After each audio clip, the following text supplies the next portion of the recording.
Welcome to Sharp or Square, presented by Hard Rock Vet. We are part of the Volume Podcast Network. This is the show that makes the squares sharper. It makes the wise guys pay attention. I am Chad Millman. I am joined, as I am every week, by my co-host, my companion, my compadre, my BFF, professional bettor, Simon Hunter. Hello, Simon.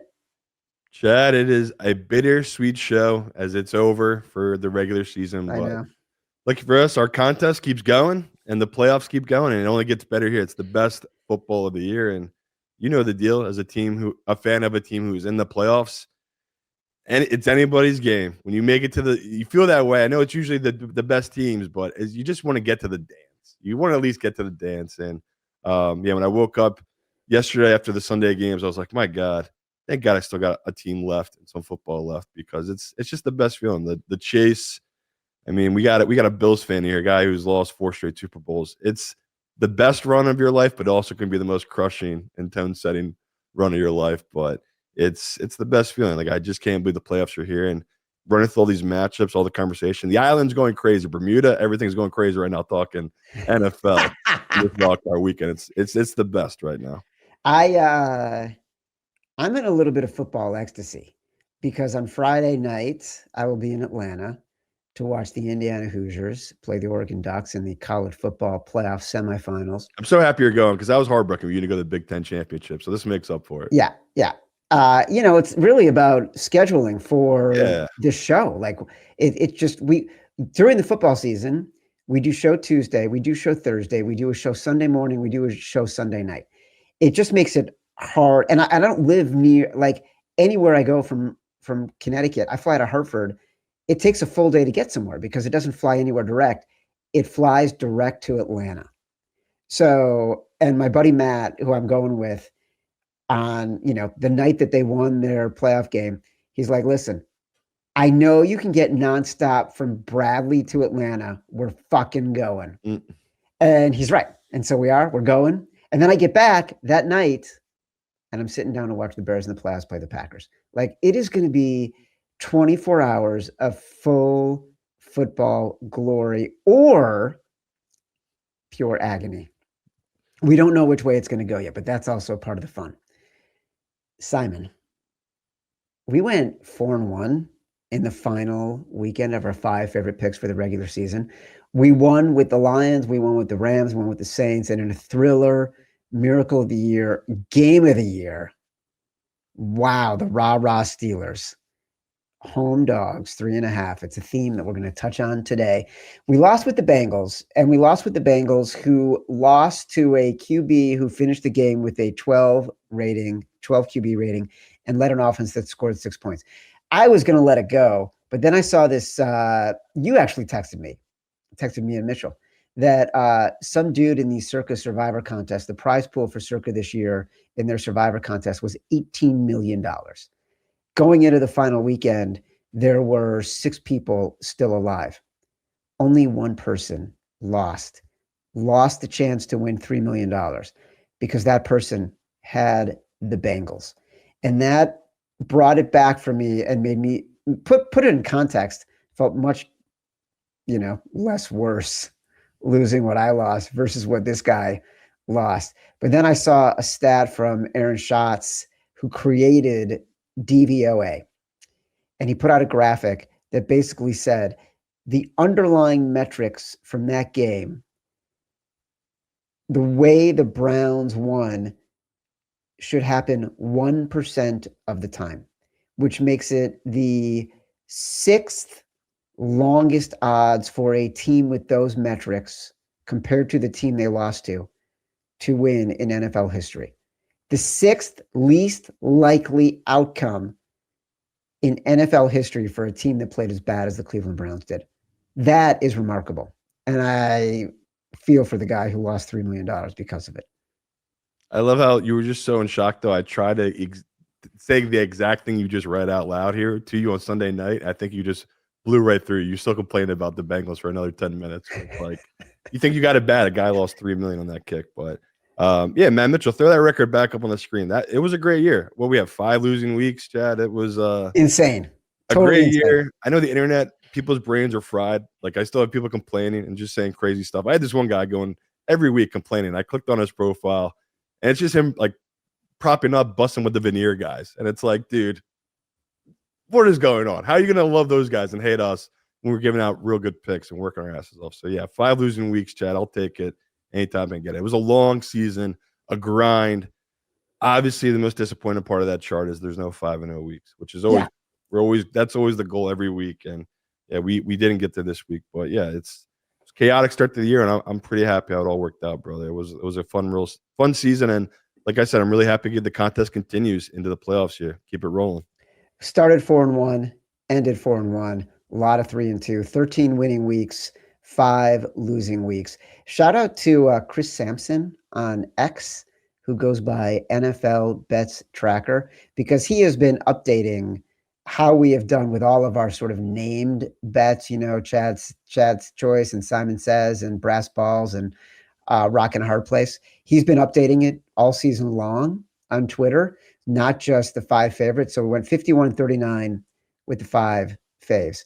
Our best winning percentage was Rock and a Hard Place, 61%. Chad's Choice won at a 56% clip. Simon Says won at a 39% clip, which you knew you had a bad run in the middle there. Yeah, Simon crushed me in head-to-head, 59% to 35%. What's least surprising about this? What was that, sharp or square? Sharp versus square. Well, at least the name held. That was my point. The least surprising thing to me is that Rock and a Hard Place won at a 61% clip, because that's Sunday morning when we have nearly perfect information. Yeah, right. That's the easiest. That's the easiest time. Easiest one to bet. But no, Simon, at least you were nailing Tuesdays. Well, listen, the second best was you crushing me in Sharp versus Square. This is the biggest win in the history of our show, and to me, I think the fact that we named it Sharp versus Square, it was a self-fulfilling prophecy. I am going to tell myself I just had to lean into the idea that I had to be as square as possible in order for this to work. So maybe I sandbagged myself. That's what I'm telling myself. The Tennessee Titans too many times. That was probably your issue. It totally could be. All right, looking at the leaderboard in our Sharp or Square Pro Football Pick'em contest, 6 entries are currently tied at 20 points. Nicky Abs, maybe he's doing the Peloton workouts like I am, and the Big Y, which also happens to be my local grocery store. I'm looking for the big guy. Big Y. Big Y. Big Y. Big Y, just down the street from me. They're at the very top. 4 more slates until we crown a champion. Good luck to everyone playing. Also, since we're going through season roundups, Simon, we got to thank Matt Mitchell, who came into the show shortly after we launched, didn't miss a beat from the old days, kept us rolling the whole freaking season, organized the contest, working with our friends at Hard Rock Bet, which is not an easy thing to launch in the middle of a season.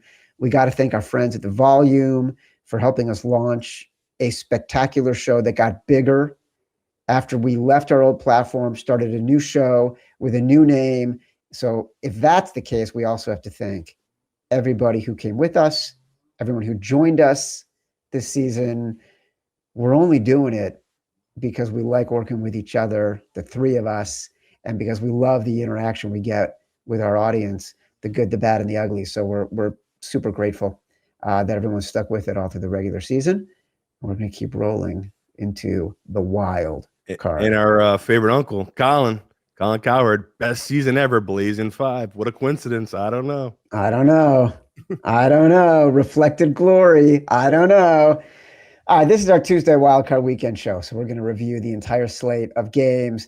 Because it is playoff season, we will include totals in the conversation. Those are also included in the contest. Also, because the schedule of games is wacky, we adjust our weekend programming as well. So we got the Tuesday show, we got the Thursday show. This weekend, we will do a Saturday morning show because we want to get ahead of all 5 games. And then we will do a Monday review show. And then right before kickoff, of the Texans Steelers. So we'll review what happened over the weekend and then preview Texans Steelers. The next weekend, we'll do a Saturday morning before the divisional round and a review show on Sunday night after. Again, we'll remind everybody, but don't forget, that's what we're doing. New schedule.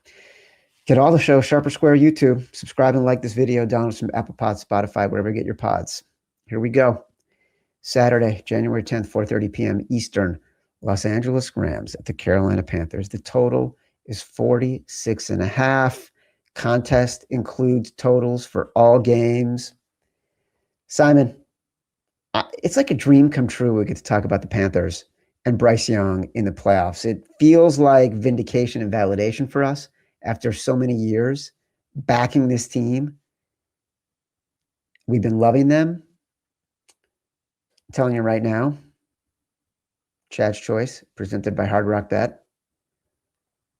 Los Angeles Rams -10. Wow. Boom. Picking a -10 favorite. Boom. Shocker. I know. This is crazy. It's against type. It's against the team that I love. I got some logic.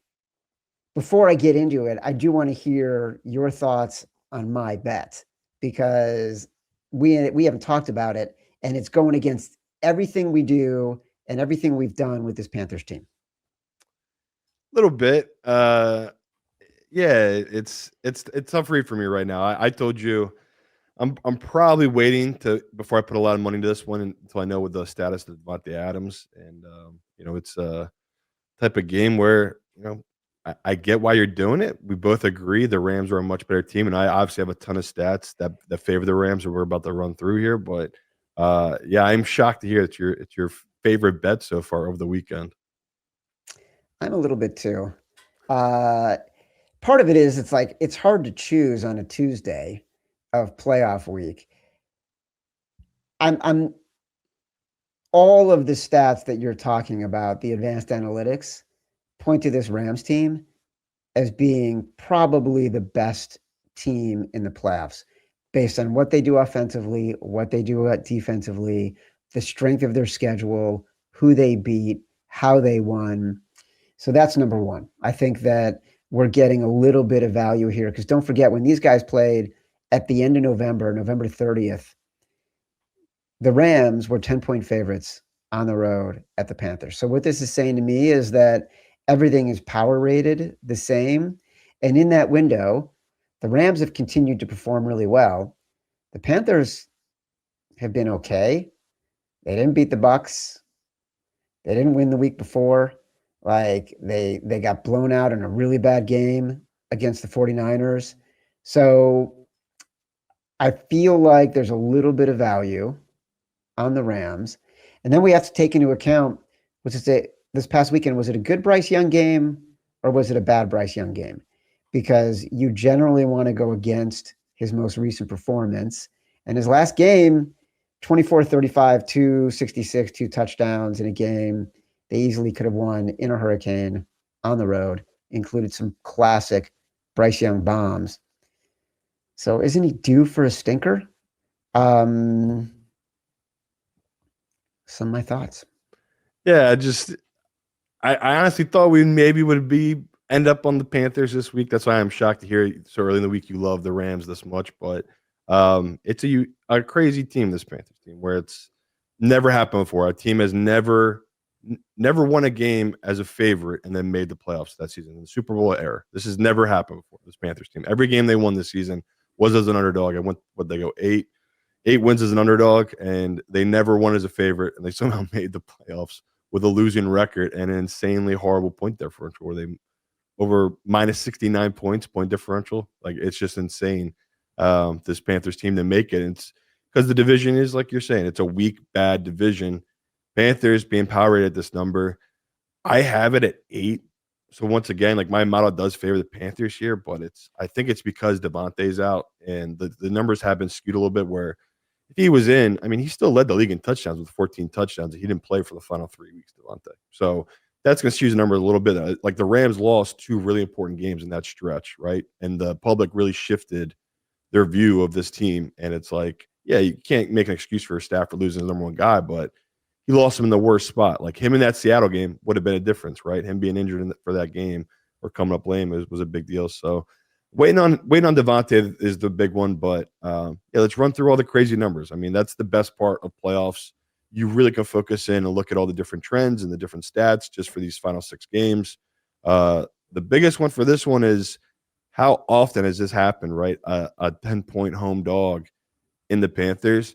It's historical. This is like the biggest home dog we've had in like 25 years. So it's a really, really weird spot for just the Rams and the fact that, they're now going to be one of the biggest favorites we've seen the wild card round. Wild card round, usually you just blindly bet dogs. If you just taken the dog every year in every game since 2022 or 2002, you are 61% just blindly betting the dogs in the wild card round.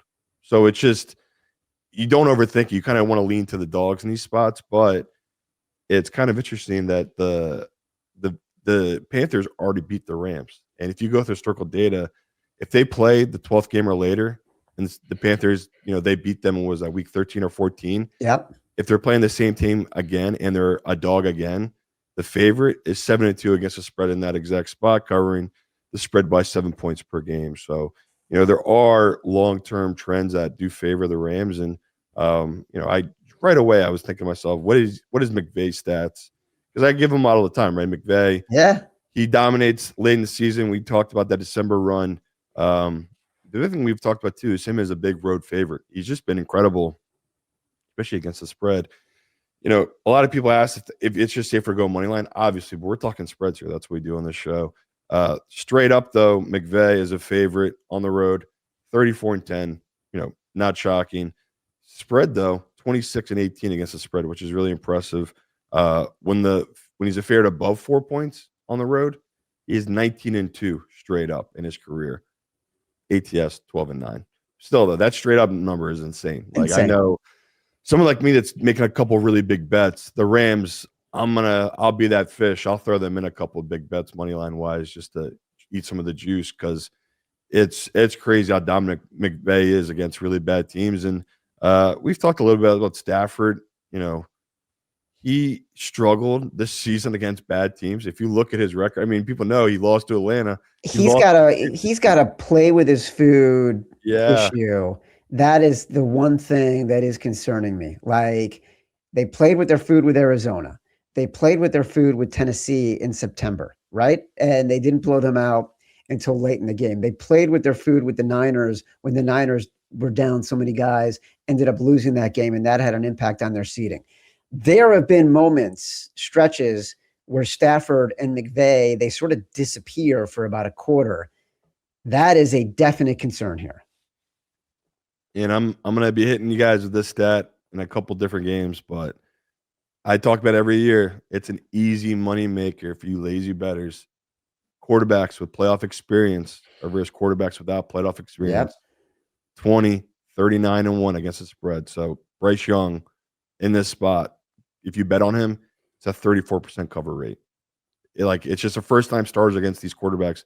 Doesn't work out. Even straight up, it's 20-40. So even more so, it's just terrible, terrible odds for these quarterbacks making their first starts. So we're going to go through all the games, obviously, but this goes to Bryce Young against Stafford, Caleb Williams against Jordan Love, and Drake Maye against Justin Herbert. So just blindly taking those quarterbacks ATS-wise is just a moneymaker. You're getting a 66% win rate in playoff since the Super Bowl era. So it's a crazy stat, but we talk all the time. Experience, it does matter, especially with quarterbacks that have won before in the playoffs. Any thoughts on the total, 46.5? Yeah, really love. There's people are going to see a pattern here. I love the unders this week. We talk all the time. What you're always looking for is playoff outdoors. That's usually get some weather, usually get a little bit of coldness for especially these West Coast teams coming east.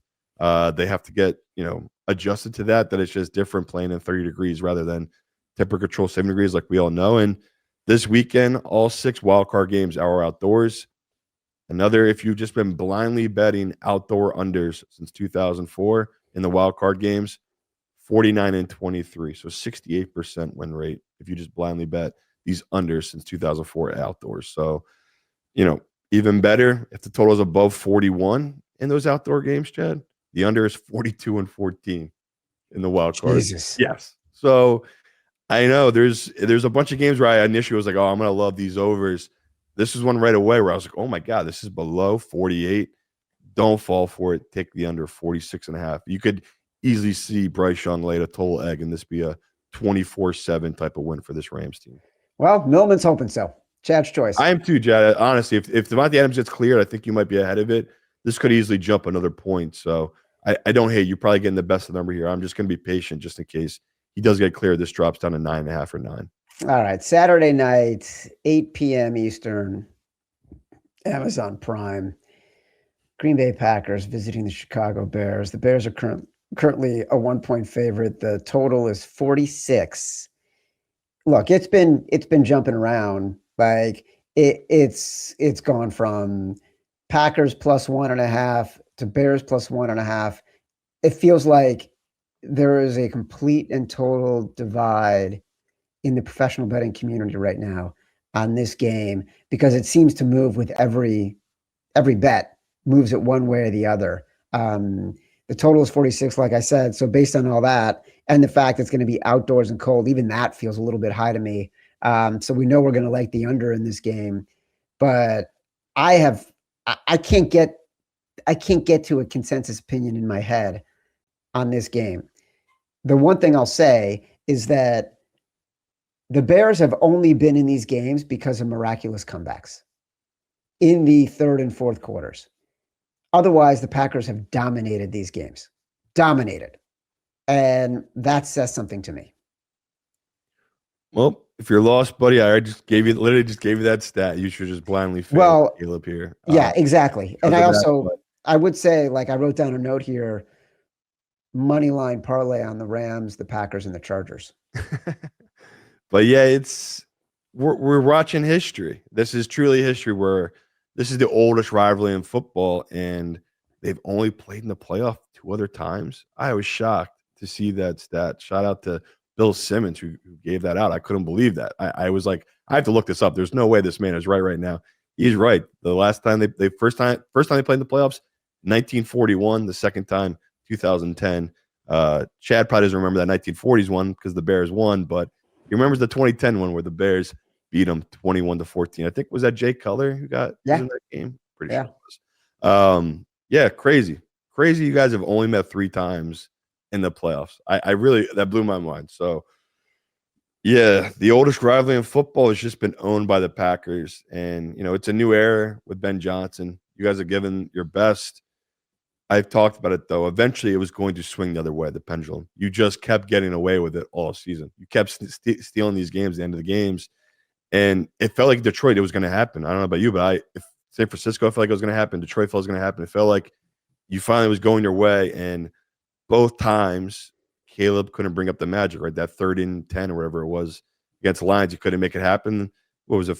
The 3 seconds left or 2 seconds left with the San Francisco game. Yep. He had a guy, he just missed him. So could it work out for you for the Bears, Chad? I think it can, but I can tell you the pros I've talked to and the way I'm leaning is really towards the Packers. It's just the exact team you want to be backing here, that they rested everybody. The Bears had a full-on brawl last week. Their defense played, 60 snaps and just got abused up and down the field. Yep. Now on a short week against a rested Green Bay team, I mean, the hope will just be Green Bay has just been such dog shit. I mean, what have they lost 4 or 5 straight? They've lost 3 straight.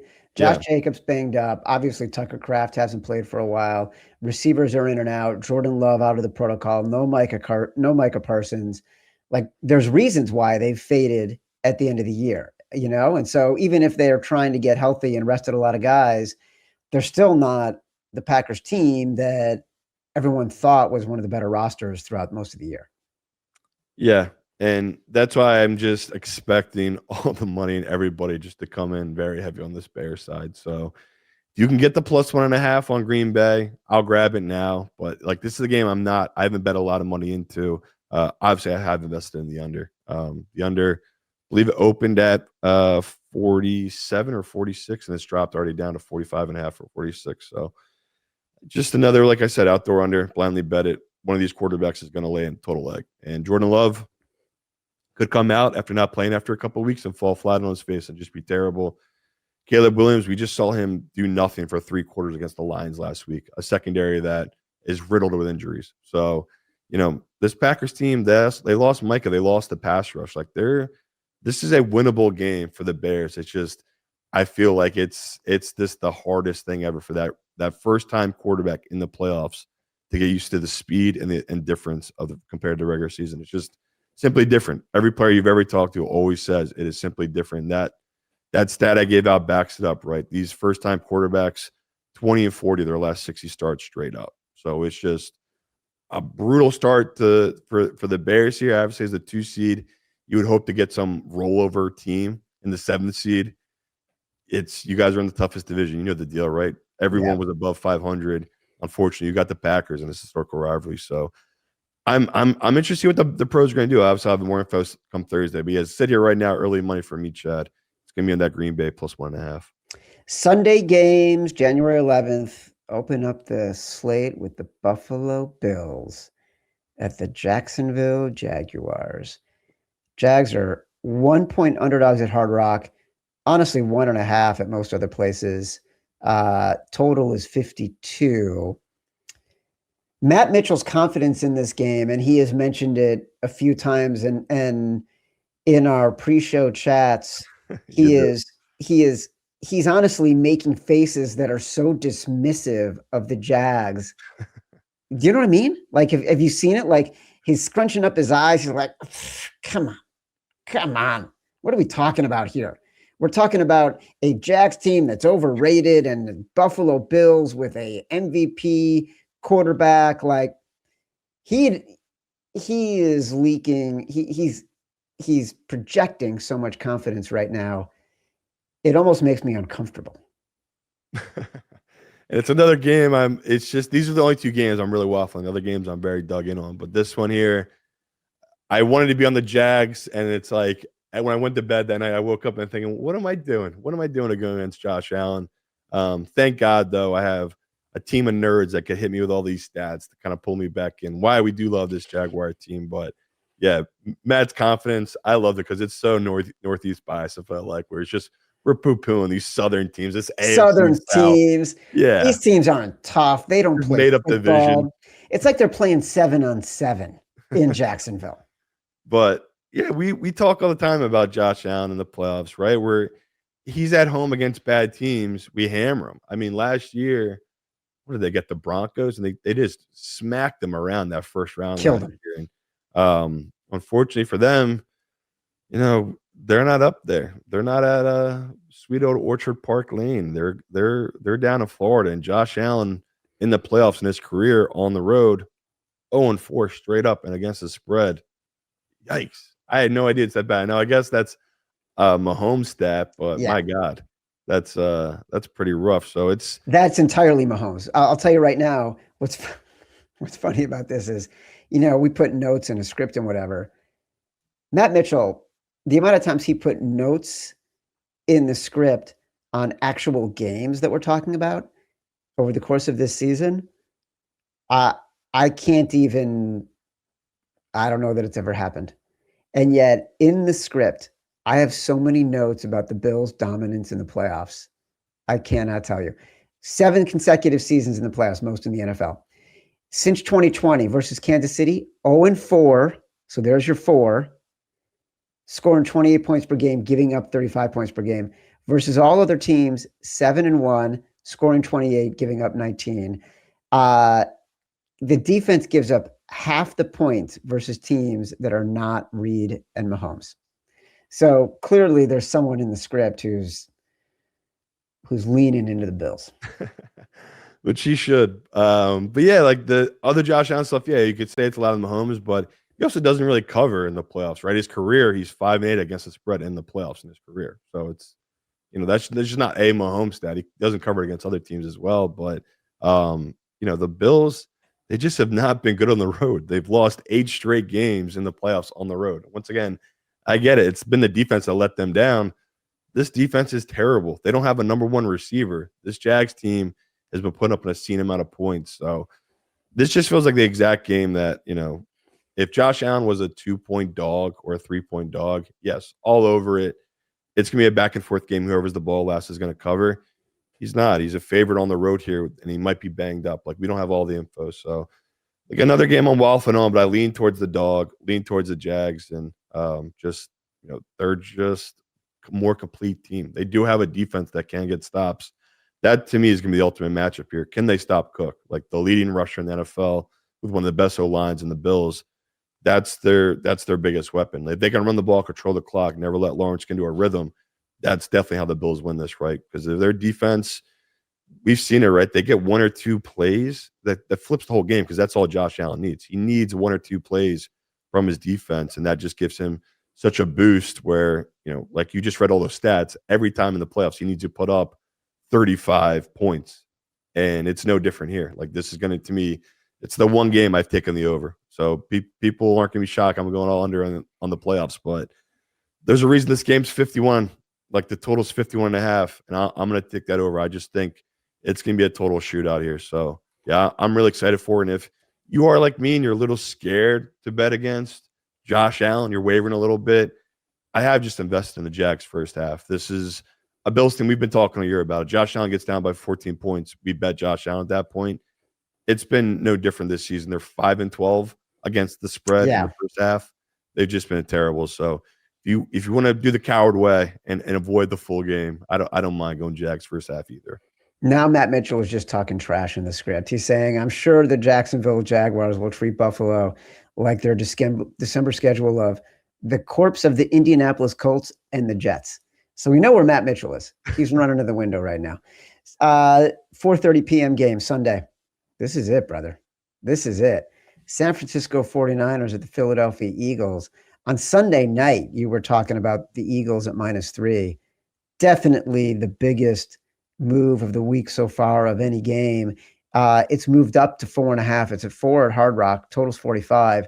Niners defense was already in bad shape. Now, Tatum Bethune is out with a groin tear. He's going to be out for the playoffs. But to me, this is really all about Trent Williams. The Niners are just a different team when Trent Williams plays. We've done the stats for so many years about when Trent Williams plays, this team covers, this team wins. When he does not play, because they are so reliant on his dominant run blocking ability, they are just a different team. We saw it against Seattle the other night. And when he went out, by the way, when it was official, the line jumped from 1.5 to 3. So, if he's playing, I think it's a bit of a different number. The Eagles' rush defense hasn't been great this year, but I kind of feel like and you can answer this better as an Eagles bird watcher, but I don't buy into those stats because I also think the Eagles' pass defense is so dominant in the secondary that teams just run the ball more. Teams ran the ball more against the Eagles than any other team this year in the NFL. So a lot of those are gross numbers. You're going to have bigger gross numbers and I mean gross versus net, not gross, when the team is always running the ball. So I'm waffling here. I know you love the Eagles. Take it away. Yeah, I love them. Upset. I was trying to hide it. I gave out a little bit that was going to be on them, but I can't believe this number ballooned up like it did. I thought the public would be all over the Niners and a lot of pros, but a little bit of buyback. I saw a couple books touch 5, came back down to 4.5, and now a couple books are back to 4. So, yeah, I love this matchup with the Eagles team. Like, the Seattle Seahawks and the Eagles are really not that much different. When you really break it down, especially when you grade it out, the Eagles are better. Like, if they just had an OC, they would be a better team. They're the most complete team. And you could say, well, their run defense struggled. Jalen Carter was basically playing with 2 torn pecs for about 6 weeks there, and they couldn't stop the run. Since he's been back, he's looked like his old self. And, he says he's going to get surgery in the offseason. Whatever they did to fix his shoulders, you can noticeable difference, especially with the run defense with him and Jordan Davis, who, Jordan Davis is probably going to be an all-pro himself this season. Yeah. He had a really dominant season. The only reason they might not get is because obviously Seahawks have 2 dominant all-pros themselves in the D-line. But for this game here, I immediately thought, okay, people are going to overreact to this Eagles team because they've just not trust them all season, where I've talked about it. they always have done this every year in the sense that Jalen Hurts does not go 100%. I know it sounds bizarre, but he just never lays his body on the line during the regular season, and he does in the playoffs. I mean, no one's ever going to say he is a top 5 running quarterback in NFL history, but they simply forget that in the playoffs, he is that guy. And his first time in the Super Bowl, he set the record for rushing quarterbacks with 70 yards, and he broke it the next time in the Super Bowl with 72 rushing yards. It's just he's a different player in the playoffs. He just uses his body. He always will take it down and run it and fight for those extra yards. And this is a defense that, like you've talked about, or we've talked about, they have the worst pass rush in all of football. They have the least amount of pressures and sacks this entire season in the NFL. And, you know, as much good grace you want to give the Seattle and to Sam Darnold, they really just ran the ball down their throats here. And you think Saquon will be able to do that as well. So, you know, look at the numbers. Jalen Hurts at home in the playoffs, 5-0 straight up in his career, 4-1 against the spread, winning those games by 21 points per game. You know, in his career, so including the regular season, Hurts 31-5 straight up at home. When he's a home favorite in December or later, 13-1 straight up in his career at home. So he just dominates and win these games. On the flip side, Brock Purdy, who's, you know, been a great quarterback. We've talked a little about it. He's a weird guy where when he's a dog, the books, I went against it last week with him against Seattle. The books are telling a little bit that Purdy struggles as a dog, especially against good defense. In his career, every time he's a dog, it's against a top 5 rated defense, which if you look at all the metrics this season, the Eagles did finish top 5 in least amounts of points given up, like yards, all of it. The Eagles were a top 5 graded defense. Purdy in his career, 0-4 straight up against the spread as a dog in this exact game against top 5 defenses, failing to cover the spread by almost 12 points per game. So Purdy just does not play well against dominant defense like that. And you talked a little bit with Trent last week. I think the biggest thing I noticed was McCaffrey just looked slow. He looked banged up, and he looked like a guy that's had, 450 touches this season. I mean, he was a couple, you know, maybe it was 50 yards away from a 1,000-yard season, and he had almost 100 catches. So, you know, you saw it catch up to him. He just carried the load, and it's really wear and tear. So they're playing a rested team against this Eagles team, and this Niners had an all-out brawl the week before against Seattle. So I totally get why the pros have come in so heavy on this Eagles team, and I'm going to grab it now. I think it keeps going up. I think if Lane Johnson gets cleared, I can easily see this creeping up back again to 5 and maybe close at 6. And this is why I love this week so much. This is the biggest home favorite this week. Isn't that not crazy? Eagles -4. It's just this season was so good. And this playoffs, it just lined up that way with these home teams. Eagles, the biggest favorite is -4. It's crazy. The best the number was 3. You don't mind it at 4. What is your ceiling for betting this? With Lane Johnson, I have this at 6.5. Wow. All right. But again, that's not that shocking just because this 49ers team, you just said, they're decimated with injuries. So, yeah, they whooped all these really bad defense. You saw as soon as they run into a legit defense, that was shocking. I still can't believe Purdy only put up 3 points. That was truly shocking. But, yeah, the Eagles defense obviously not as good as Seattle, but like you said, one of the best pass defenses in football this season has been the Eagles. So it's gonna be a true test for Purdy here on the road. Again, the total is 45. Hammer that under. Last game on Sunday, the Los Angeles Chargers +3.5 visiting the New England Patriots. I will refer to your comment a few weeks ago when we were talking about the Patriots. I can't wait to fade the Patriots in the playoffs. We know the trends. You've mentioned them at the top about first-year quarterbacks in the playoffs against veteran quarterbacks. We bet the Chargers on Sunday night at 3.5. It's one of the few numbers that kind of hasn't moved. No juice movement, no number movement. Total in this game is 46. We're on the Chargers, even though their offensive line is decimated, and we know the Patriots are getting totally healthy. I think we're just backing a veteran quarterback here and fading the team that has been getting a lot of flack for playing a really easy schedule all year.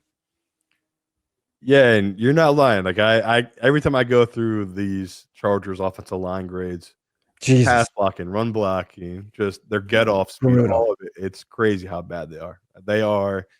If there was 5 more teams in the NFL, they might be the 36th worst offensive line. I mean, they're just horrible. So It's crazy how bad they are, but it's not their fault, right? They lost 2 tackles they took at crazy high draft picks, and that was going to be the thing that made that a big difference for them this season. So Herbert, guy I love hating on because of his playoff failures. Can you give him a pass this year because he is going into such a hostile environment and playing against a team that has played really well this year in this Patriots team? Sure, but this is a game that he should win, right? Herbert should win this game. When you really break it all down, this is a Chargers defense that they're the reason they've been winning this year. Minter, yes. I've talked about, he's been great. We've talked all the time. Herbert, this was a blind bet. I think we talked something that you blindly bet this year. Herbert as a dog, let alone a dog above 3-3, 13-6-1 in his career as a starter. And this season, shockingly, as a dog, he's had 4 straight up wins, which in the past, he's not won a lot as a dog straight up. This year, though, he's 4-0. So really impressive what Herbert's done as a dog. And, we talked about the little streak he had, right? He stole that game from the Eagles. He was playing terrible. That defense played well enough, and Herbert made enough big-time throws to steal that game. And same thing the next week. He stole that game. And, it's just been that type of year for Herbert in this offense. So, I was coming to this, I was thinking, okay, this number will get bumped up. Everyone's going to hammer this Patriots team. I think even Patriots fans are like a little scared here because they are going berserk about this MVP nonsense. And I'm loving it. I'm on the outside. It's the best because you see from both points of views, and you see how both sides are just trying to tear into each other. But, it is true, everything we've said about Drake Maye and how he's been against winning teams. And, in his career, or not his career, this season at home against teams that are above 500, he is just 1-3 straight up in these games. And I'm sure in this year, he's 0-1 this year. So like we've talked about, he hasn't really played teams with winning records. He played the Bills at home and he lost that game, obviously. So, true test for them and Vrabel. And, in his career, Harbaugh, I know this is obviously before Vrabel was there. He's done really well coming up to New England when Bill Belichick was the coach. I believe he's 2-0 his career, Harbaugh. Easy for you to say. Yeah, he's got the history on his side with that and the travel. But I loved that the Chargers rested their starters. I just think of it when I think about this game, it's like that's a team that really needed that rest, especially that offense line altogether. So if it was 2.5, maybe I could be talking to the Patriots, but 3, if you only can get 3 of your book, that's the best number you can get. I'd still take the Chargers, but there's 3.5s everywhere. So I really like this Chargers in this number. And, another game where the under it just feels like the right number, where I cannot believe this. Felt like it was going to be a 42-41 total. I got to tell you. 47. They hung a 47, Chad. It's already down to 46.5. So I'd keep betting that one. This feels like a defensive slug match. And I gave out those numbers. Chargers defense, number 1 against deep ball passing. So I love this. Drake Maye, one of the best deep ball throwers this season, easily. Best test he's had all year is going to be this Chargers defense, trying to throw deep, especially against James and that safety. The total feels so high for a game where it was a game with 2 coaches who they're going to want to be conservative. Shockingly, I've seen 3 different books. All their numbers show the early money is on the overs, so it could go back up, but it did open. It came down a little bit.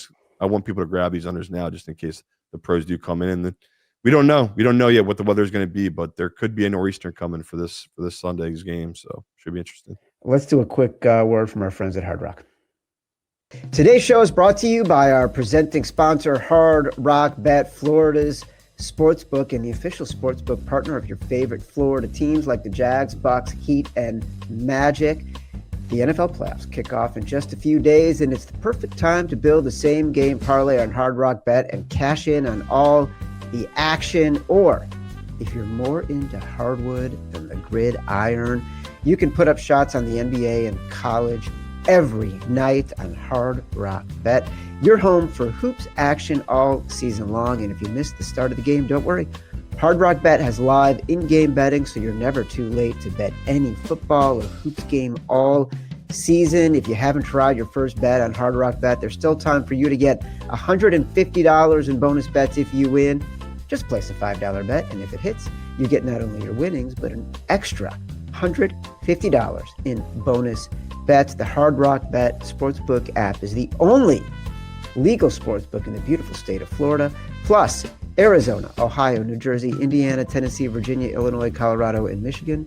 Coming soon to more states too. Plus, Hard Rock Bet offers new promos every single day. So whenever you're listening, just open the app and check out what you've got any day of the week. Download the Hard Rock Bet app and make your first deposit. All right, brother. Monday Night Football. We got the Houston Texans visiting the glorious, miraculous, so much fun, all the emotions, Pittsburgh Steelers. They're 3.5-point underdogs at home. The total is 46. Before I get into it, lay it on me.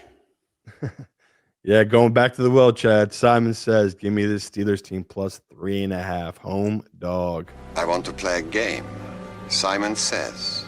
Simon says, presented by Hard Rock Bet, Pittsburgh Steelers plus 3.5. I love it. I'm in. I had bet it before we even spoke about it. Also love the total here. I'm sorry, the total is 39.5. I don't know why I said 46. But I think your head's at that. I wish it was 46. Yeah, right. I don't even mind the total here. Like the under for me is so interesting. People are going to be fooled by what the Texans did last week and their offense, and they're going to see 38 points. They're not going to realize that one of those touchdowns came at the end of the game when the Colts were going pitchy, woo-woo, and one of the Texans' huge defensive linemen got the ball and ran it back for a touchdown from 10 yards out. They had 6 field goals in that game. So the Texans' offense only scored 14 points. We know the Steelers went crazy in that game, but they went crazy because Kyle Hamilton left the game, and the Texans' defense is just so freaking good. So this is primed to be one of those 17-14 games. The Steelers are getting DK Metcalf back, but give me your thoughts here. Give me your logic. Is it a rah-rah Tomlin spot? What's the theory? Oh, yeah. Oh, I'm about to spend like 10 minutes here on this team. I love this line so much. Biggest bet by far this week has been Pittsburgh on the 3.5, and can't get enough of it. And the books are loving it because everyone's just hammering Houston. Every book I go to, they go, yeah, we'll give you the 3.5 on Steelers. It's the best. It's a good time here on Bermuda. I'm not gonna lie, it's a great time. I knew all these stats were going to be insane with Aaron Rodgers and the fact that he is. I know it's a long time ago, but he, at the end of the day, is a Super Bowl winning quarterback who is now in the playoffs. And that, to me, will always be an advantage. Now, he's never repeated, right? I mean, those Green Bay teams, I think every time me and you were on the other side, luckily, we just always faded him in the conference championship game, and they just always blew it. But this is not that. This is a wild card weekend with Rodgers as a home dog. And, you know, the numbers are pretty insane. Since 2003, Super Bowl winning quarterbacks in the playoffs, they're an underdog. 64, 25, and 2. So 72% against the spread. After they win a Super Bowl since 2018, these quarterbacks who have won Super Bowls in their career after 2018 in the playoffs as an underdog, 16-5 against the spread. So it's just pedigree. They've been there. They've been in those moments. It's hard to really. Wait. Was that first stat for quarterbacks since 2003 only as an underdog, or was that against the spread as Super Bowl winning quarterbacks? Only as an underdog. Okay. Yeah. Again, it's the favorite numbers are good too. I believe it might be even better. It's like, or not better, but 61%. But because look, we got Matthew Stafford as a favorite. We got Jalen Hurts as a favorite. Yeah, but it's the stat I have is really for about being a dog. Yeah. No, I got it. It's also, you know, a team that. I can't believe I'm saying this, but I feel like Pittsburgh's defense has gotten better all season. I know you much can be better. Like, their defense had just total horrible blown coverages, and don't even get me started on Jalen Ramsey, but they always find a way to get the turnover, and they've been better against the run. And you know, I always talk about Tomlin.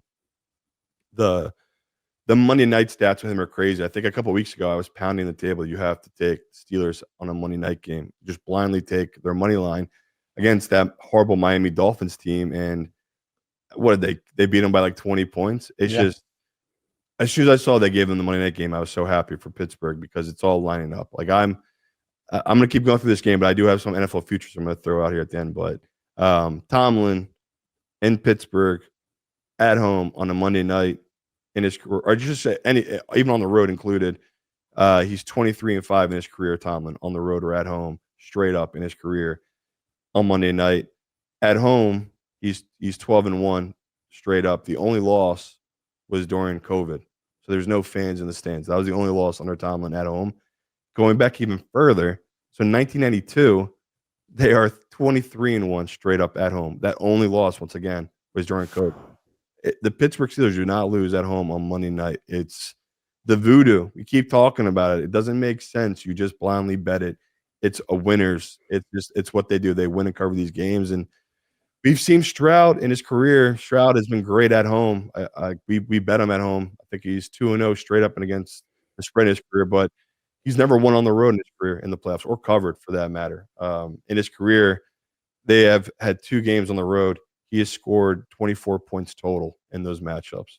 So combined, in both games, he scored less than 14 points in those games. So we've just seen them offensively struggle even more so this year, right? This has been a weakness to them all year. So I see this being a gross type of game with DK back. That's a huge advantage where you just saw Houston.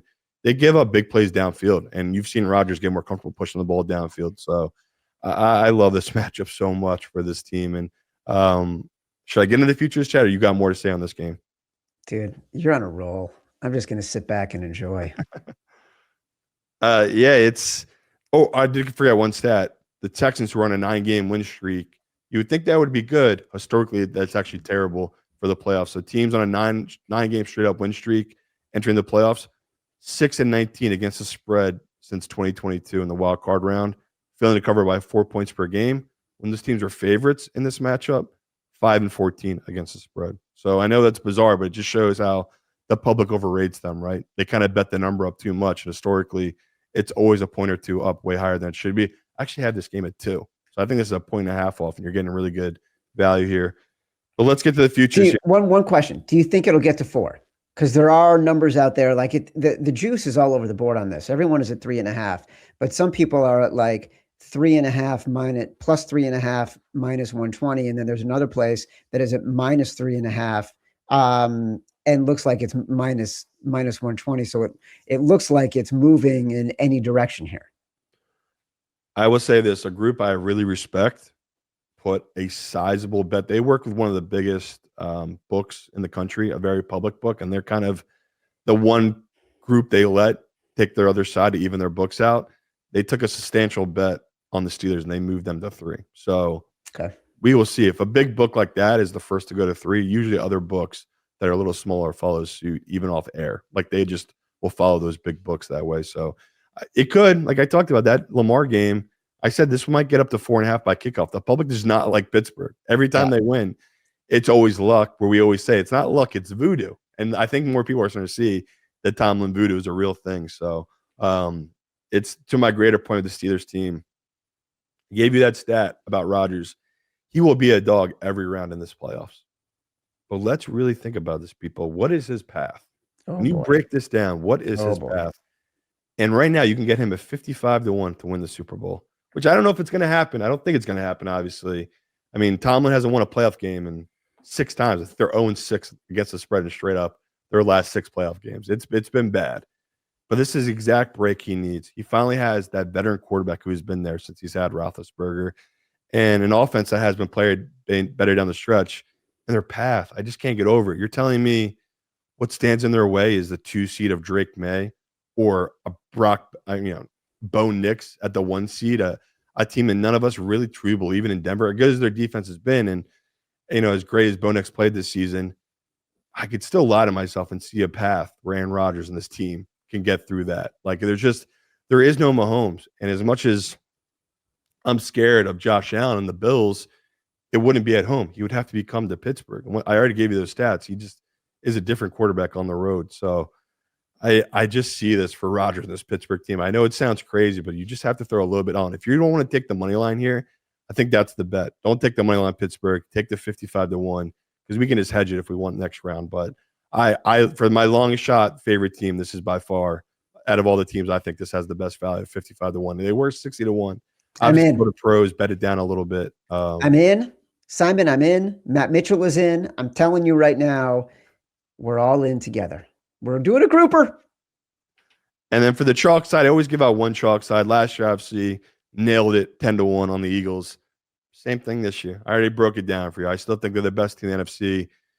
Their Achilles heel is going to be the OC. I think Patullo is truly an idiot in the position that you need to be the smartest person in the room. In the NFL, the OC needs to be the smartest person. The defenses are so complex these days. You really need a genius, and that's fearful to me. But everything I've read, Sirianni's helping out, the QB coach. Everyone has had their imprint on this offense, and you've seen they're listening to the nerds. Like, they're taking more snaps on their center, which is better for them offensively. They run better out of it. And now with Lane Johnson coming back, I just think this team's being undervalued by the public. Like, they're the defending Super Bowl champs. No one's talking about it that way. Like, when you hear people talk about the NFC, they keep saying how it's wide open, even though, this team could have been the 2 seed. So it's slept on right now. I think you can get them 11-1 or 10-1 in a couple different books. I don't know if you're going to think it's a homer in me. It's really not. I'm just going off the numbers. I have them as a slight favorite over the Seahawks. Right now, the books have the Seahawks as the 1, and then right behind them, the Rams. Like, to me, that's insane when you really think about it. So, yeah, I'm going to take the Eagles at longer odds than those 2 teams. All right. So, futures, we like the Steelers 55-1. We like the Eagles at about 10-1 right now because they are behind the Seahawks and the Rams. So much talk about the Rams.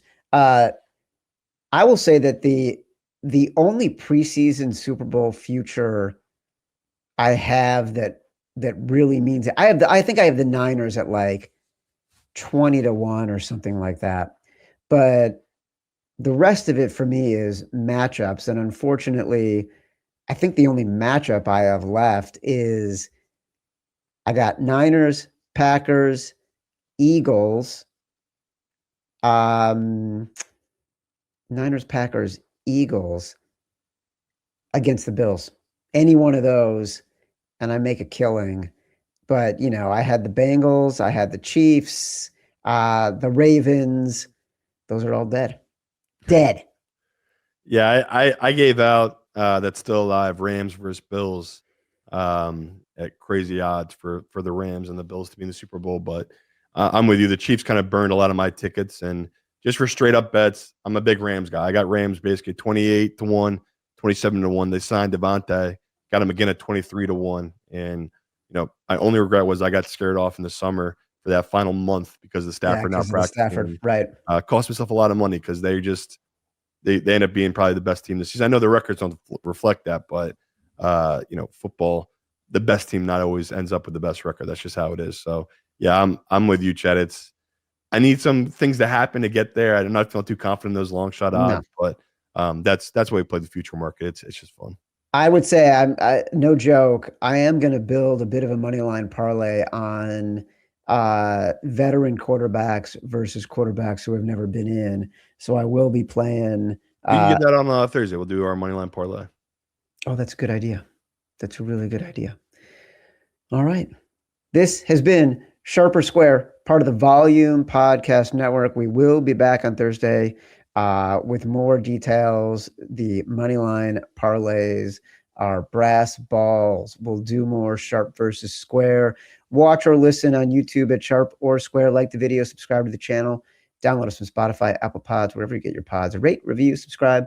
Leave us 5 stars. Say whatever you want. Feedback is a gift. Until next time, love you. Fasten your seatbelts. It's playoff time.